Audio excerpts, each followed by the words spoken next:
ನಮಸ್ಕಾರ, ನಾನು Nuthana Vasishta and welcome back to my channel. So ಇವತ್ತು ಒಂದು ಡ್ರೈವ್ ಹೋಗ್ತಾ ಇದ್ದೀನಿ ಇಲ್ಲೇ ಬೆಂಗಳೂರು ಹತ್ರ. ಯಾವುದೋ ಸುಮಾರು ಒಂದಷ್ಟು ಪ್ಲೇಸಸ್ನ ನಾನು ಅಂದರೆ ಎಷ್ಟು ಹೋಗಬೇಕಾಗಿರೋದು ಈಗ ಲಿಸ್ಟ್ ಮಾಡಿದ್ದೀನಿ, ಬಟ್ ಎಷ್ಟು ಮಟ್ಟಿಗೆ ಕವರ್ ಮಾಡೋಕ್ಕಾಗುತ್ತೆ ಗೊತ್ತಿಲ್ಲ. ಆ್ಯಂಡ್ ನಾನು ಅದ್ರ ಬಗ್ಗೆ ಏನೋ ಅಷ್ಟು ತಿಳ್ಕೊಳಕ್ಕೆ ಹೋಗಿಲ್ಲ, ಸುಮ್ಮನೆ ಒಂದಷ್ಟು ಅಂದರೆ ಪ್ಲೇಸಸ್ ನೋಟ್ ಡೌನ್ ಮಾಡ್ಕೊಂಬಿಟ್ಟು ಅಲ್ಲಿಗೆ ಹೋಗ್ತಾ ಇದ್ದೀನಿ. ಇದರಲ್ಲಿ ಒಂದಷ್ಟು ಒಳ್ಳೊಳ್ಳೆ ಸಿನಿಕ್ ವ್ಯೂ ಪ್ಲೇಸಸ್ ಸ್ಪಾಟ್ಸ್ ಎಲ್ಲ ಇದೆ. ಅದನ್ನೆಲ್ಲ ನನಗೊಂದು ಮುಗ್ಧ ಮನಸ್ಸಿನಿಂದ ತೋರ್ಸೋಕ್ಕೆ ಟ್ರೈ ಮಾಡ್ತೀನಿ.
ಈಗ ನಾನು ಬಂದಿರೋ ಪ್ಲೇಸ್ ಹೆಸರು ಗುಡಿಬಂಡೆ ಅಂತ, ಒಂದು ಫೋರ್ಟ್ ಆ್ಯಕ್ಚುಲಿ.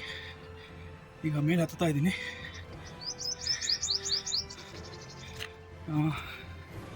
ಇದು ಎಲ್ಲಿ ಬರುತ್ತೆ ಅಂದರೆ ಪೆರೇಸಂದ್ರ ಅಂತಿದೆ. ನಿಮಗೆ ಲೊಕೇಶನ್ ಇನ್ ಡೀಟೇಲಾಗಿ ಹಾಕ್ತೀನಿ ನಾನು. ಈ ಥರ ಸ್ಟೇರ್ಸ್ ಇದೆ, ಸ್ಟೇರ್ಸ್ ಎತ್ಕೊಂಡ್ಬರ್ಬೋದು. ಆ್ಯಂಡ್ ನಿಮಗೆ ಲೊಕೇಶನ್ ನಾನು ಡೀಟೇಲಾಗಿ ಹಾಕ್ತೀನಿ.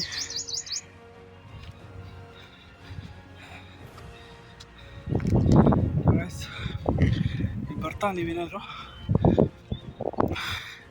ಈ ಥರ ಮೆಟ್ಲು ಮಧ್ಯೆ ಎಲ್ಲ ನಿಂತ್ಕೊಂಡಿರ್ತದೆ, ಏನಾದ್ರು ಮಜ್ಜಿಗೆ ಇಲ್ಲ ಸೌತೆಕಾಯಿ ನೀರು ಬಾಟ್ಲೆಲ್ಲ ಇಟ್ಕೊಂಡು ಅದು ಬೇಕಾದ್ರೆ ತೊಗೊಬೋದು. ನೀವು ನೀರು ಬೇಕಾದ್ರೆ ಬೆಟರ್ ನೀವೊಂದು ಕ್ಯಾರಿ ಮಾಡೋದು ಒಳ್ಳೆಯದು. ಈ ಥರ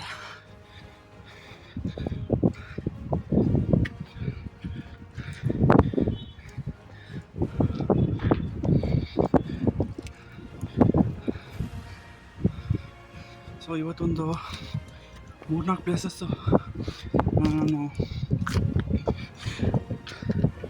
ಲಿಸ್ಟ್ ಔಟ್ ಮಾಡಿದ್ದೀನಿ, ಬಟ್ ಅದರಲ್ಲಿ ಎಷ್ಟು ಕವರ್ ಮಾಡೋಕ್ಕಾಗೋದು ಗೊತ್ತಾಗ್ತಿಲ್ಲ. ನೋಡೋಣ.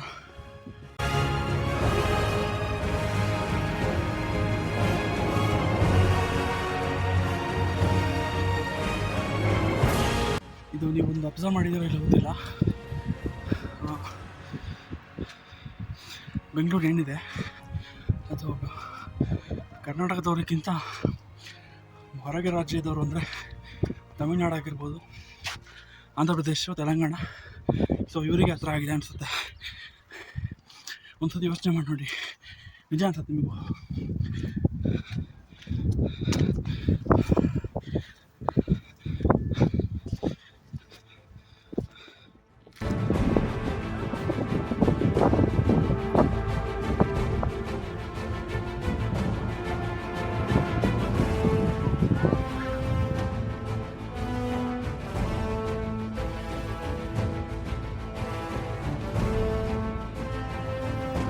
ಅದು ಏನು ಹೇಳ್ತಿದ್ದೆ, ದೂರ ಅಂತ ಹೇಳ್ತಿದ್ದೆ ನಾನು. ಯಾವುದೋ ಬೆಂಗಳೂರು. ಯಾಕೆ ದೂರ ಅಂದರೆ,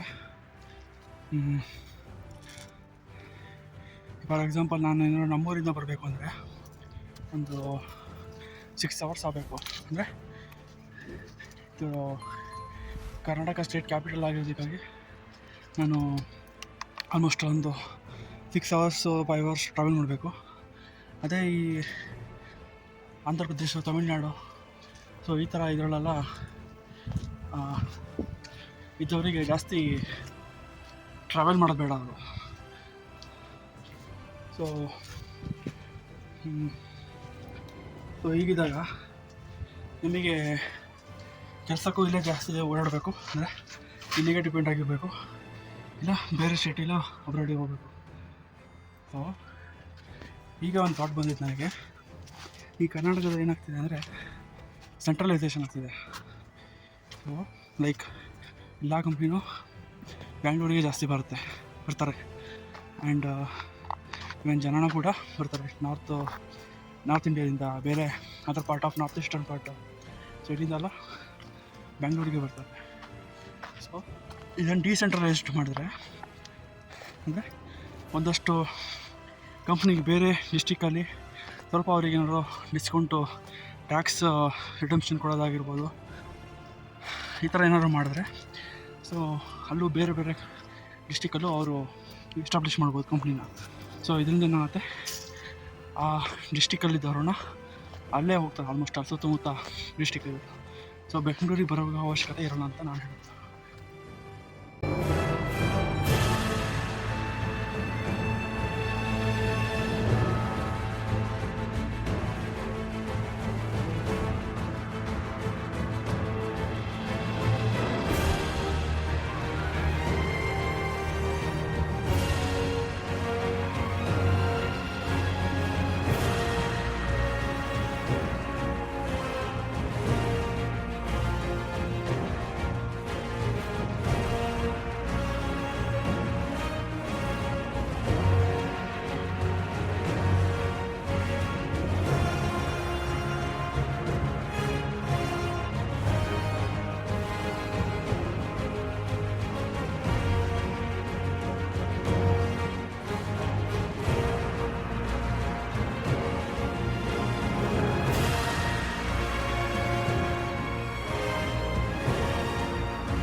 ಗೈಸ್, ಈ ಕೋರ್ಟದ ಏನಿದು ನಡವಳಿಕೆ ಇದೆ, ಅಸ್ತಿತ್ವ ಇದೆ, ಅದಿನ್ನೂ ಹಂಗೆ ಇದೆ ನೋಡಿ. ಅಲ್ಲ ನಿಮಗೆ ನೋಡ್ಬೋದು, ದೊಡ್ಡ ಕಾಂಪೌಂಡ್ ಟೈಪ್ ಬ್ಯಾರಿಕೇಡ್ ಮಾಡ್ಕೊಂಡಿರ್ತಾರಲ್ಲ, ಸೊ ಅದೆಲ್ಲ ಹಾಗೆ ಇದೆ. ಇನ್ನು ಇದನ್ನು ಮತ್ತೆ ಉಳಿಸ್ಬೇಕು ಅಂದರೆ, ಹಾಡಾಗಲಿದ್ದಂಗೆ ತಡಿಬೇಕು ಅಂದರೆ ಅಲ್ಲಿ ಮಧ್ಯ ಮರ ಎಲ್ಲ ಬೆಳೀತಾ ಇದೆಯಲ್ಲ ಈ ಥರ, ಸೊ ಅದನ್ನೆಲ್ಲ ಅಲ್ಲಿಂದ ಅಲ್ಲಿಗೆ ತೆಗೆದ್ರೆ ಅದು ಬೇರೆ ಏನು ಬಿಡ್ಕೊತ ಹೋಗುತ್ತೆ, ಅದು ಕಮ್ಮಿ ಆಗಿ ಸೊ ಉಳಿಯುತ್ತದು.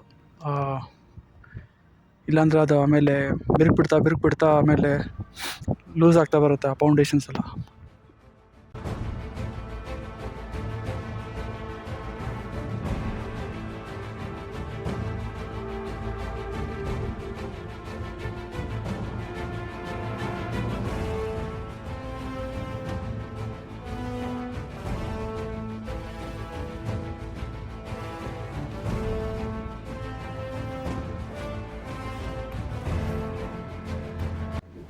ಗೈಸ್, ಇಲ್ಲಿ ಮೇಲ್ಗಡೆ ಟಾಪ್ ರೀಚ್ ಆದ ಮೇಲ್ಗಡೆ ಇಲ್ಲೊಂದು ರಾಮೇಶ್ವರ ದೇವಸ್ಥಾನ ಇದೆ, ಇವಾಗ ಕ್ಲೋಸ್ ಆಗಿದೆ. ಓಪನಿಂಗ್ ಟೈಮಿಂಗ್ಸ್ ಎಷ್ಟೊತ್ತಿಗೆ ಅಂತ ಗೊತ್ತಿಲ್ಲ.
ಅಲ್ಲಿ ನೋಡಿ ಯಾರೋ ಬ್ಯಾಗ್ ಇಟ್ಬಿಟ್ಟು ನಾವು ಹೋಗಿದ್ದಾರೋ, ಈ ಮಂಗಗಳು ಏನೋ ತೊಗೊಂಡಿದ್ದೀವೋ ಏನೋ ಗೊತ್ತಿಲ್ಲ.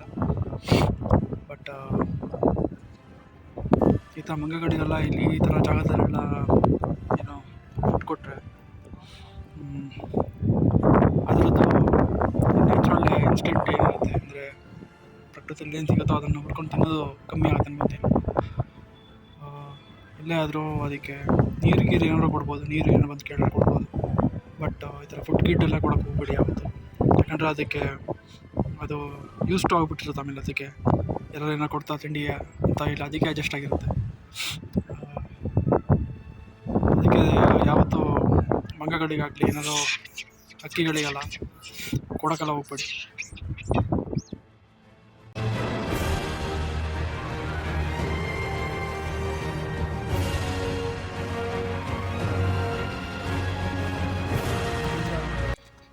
ಮಾಡ್ತಾ ಇದ್ದೀನಿ.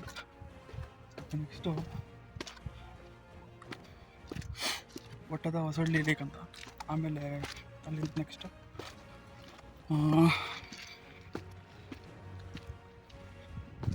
ಮಂಚನಹಳ್ಳಿ ಲೇಕ್ ಅಂತ, ಆ್ಯಂಡ್ ಅಲ್ಲಿಂದ ನೆಕ್ಸ್ಟು ದಿಂಡಿಗನಹಳ್ಳಿ ಅಂತ ಏನೋ ಒಂದು ಬರುತ್ತೆ.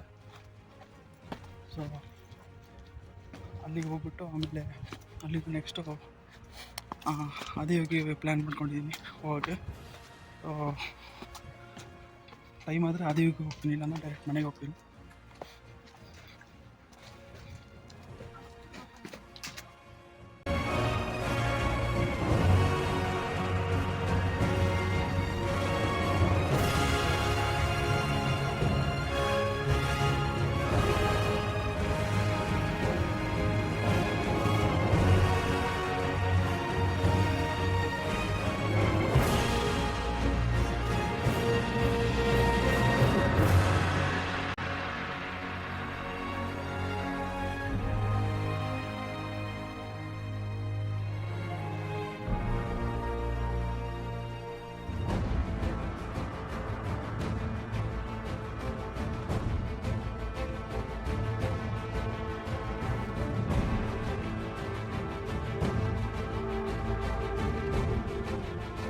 ಸೊ ಗೈಸ್, ನೀವೇನಾದರೂ ಇಲ್ಲಿ ಬರೋದಿದೆ ಒಂದು ಅರ್ಲಿ ಮಾರ್ನಿಂಗ್ ಒಂದು 7 o'clock ಇಲ್ಲ 6:30 ಈ ಥರ ರೀಚ್ ಆಗೋಗಿ ಬನ್ನಿ. ನಾನು ಬರೋ ಟೈಮ್ ಆಲ್ಮೋಸ್ಟ್ ಅದು 10 ಆಗಿಬಿಟ್ಟಿತ್ತು.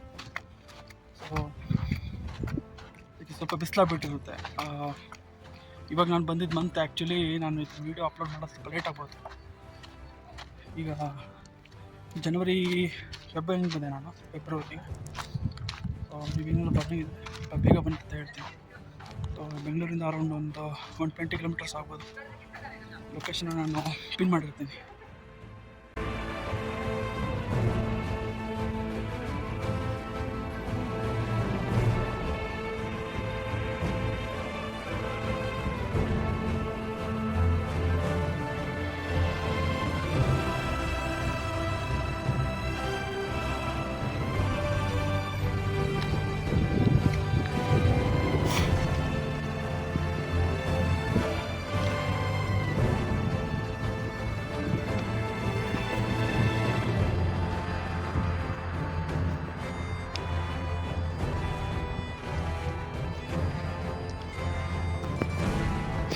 ಗೈಸ್, ಮತ್ತು ಇನ್ನೊಂದೇನೆಂದರೆ ಇಲ್ಲಿ ಕೆಳಗೆ ಕಾರಿಗಾಗಲಿ ಇಲ್ಲ ಬೈಕಿಗಾಗಲಿ ಪಾರ್ಕಿಂಗ್ ಚಾರ್ಜಸ್ ಕೇಳ್ತಾರೆ. But parking charges I think ಅವರು ಅಥರೈಸ್ಡಿಂದ ಇಲ್ಲ ಗ್ರಾಮ ಪಂಚಾಯತಿಂದ ಈ ಥರ ಏನೂ ಮಾಡೋಲ್ಲ. ಸುಮ್ಮನೆ ಬಂದುಬಿಟ್ಟು 50 ರೂಪಾಯಿ ಕೊಡಿ ಅಂದ್ಬಿಡ್ತಾರೆ. ಸರಿ, ಏನೋ ರೆಸಿಪ್ಟ್ ಕೊಡ್ತೀರಾ ಅಂತ ಕೇಳಿದ್ರೆ ಇಲ್ಲ ಅಂತ ಹೇಳ್ತಾರೆ. ಸೊ ಅದನ್ನೆಲ್ಲ ಅವ್ರಿಗೆ ಹೇಳಿ ರೆಸಿಪ್ಟ್ ಕೊಡ್ತಾರೆ ಮಾಡ್ತೀನಿ ಅಂತ. ನನಗೆ ಯಾರೋ ಒಂದು 4-5 ಜನ ಅಜ್ಜಿರು ಬಂದುಬಿಟ್ಟು ಕೇಳ್ತಾಯಿದ್ದಾರೆ ಕೊಡಿ ಕೊಡಿ ಕೊಡಿ ಅಂತ. ನಾನು ಆಮೇಲೆ ಹೇಳಿದೆ ಅಲ್ಲೇ ಎಲ್ಲಿ ರೆಸಿಪ್ಟ್ ಕೊಡ್ತಾರೆ ಅಂತ. ಅಲ್ಲಿ ಕೊಡ್ತಾರೆ, ಸರಿ ಅಲ್ಲೇ ಕೊಡ್ತೀನಿ ಆಮೇಲೆ ಅಂತ ಅಂದೆ. ಸೊ ಕೊಡೋ ದೊಡ್ಡದಲ್ಲ, ಏನಾದ್ರು ಒಂದು ರೆಸಿಪ್ಟ್ ಆಗಲಿ ಇಲ್ಲ ಏನಾದ್ರು ಅವರೊಂದು ಕೊಟ್ಟರೆ ಒಳ್ಳೆಯದು. ಏನೂ ಕೊಡೋಲ್ಲ, ಸುಮ್ಮನೆ ಏನೋ ಒಂಥರ ಡೊನೇಷನ್ ಕೊಟ್ಟಂಗೆ ಕೊಡಬೇಕಾಗುತ್ತೆ. ಅದು ಯಾಕೋ ನನಗೆ ಸರಿ ಅನಿಸಿಲ್ಲ. ಈಗ ಶಿವಮೊಗ್ಗದ ಹತ್ರ ಅಲ್ಲ, ಕೆಲವು ಕಡೆ ಈ ಕವಲೇದುರ್ಗ ಅಲ್ಲೆಲ್ಲ ಹೋದರೆ ನಿಮಗೆ ಈ ಗ್ರಾಮ ಪಂಚಾಯತಿಂದ ಇದು ಮಾಡ್ತಾರೆ, ಏನು ಒಂದು ಪಾರ್ಕಿಂಗ್ ಚಾರ್ಜಸ್ ಅಂತ ಚಾರ್ಜ್ ಮಾಡಿ ಅದಕ್ಕೆ ನೋಡ್ಕೊಳಕ್ಕಂತ ಒಬ್ಬರು ಇರ್ತಾರೆ ಕೂಡ ಗೇಟ್ ಹತ್ರ, ಕವಲೇದುರ್ಗ ಹತ್ರ. ಸೊ ಆ ಥರ ಎಲ್ಲ ಮಾಡಿದ್ರೆ ಆರ್ಗನೈಸ್ಡಾಗಿ ನಾವು ಏನೋ ಕೊಡ್ಬೋದು. ಏನಿಲ್ಲ, ಅಲ್ಲಿ ದೂರದಲ್ಲಿ ಕಾಣ್ತಾ ಇದ್ದೇನೆ ನಾನು, ಆ ಥರ ನಿಲ್ಸಿರ್ತೀವಿ ಬಿಸಿಲಲ್ಲಿ. ಇವರಿಗೆ ಸುಮ್ಮನೆ ಕೊಡಬೇಕು ಅಂತ ನನ್ನ ಯೋಚನೆ ಅಷ್ಟೇ.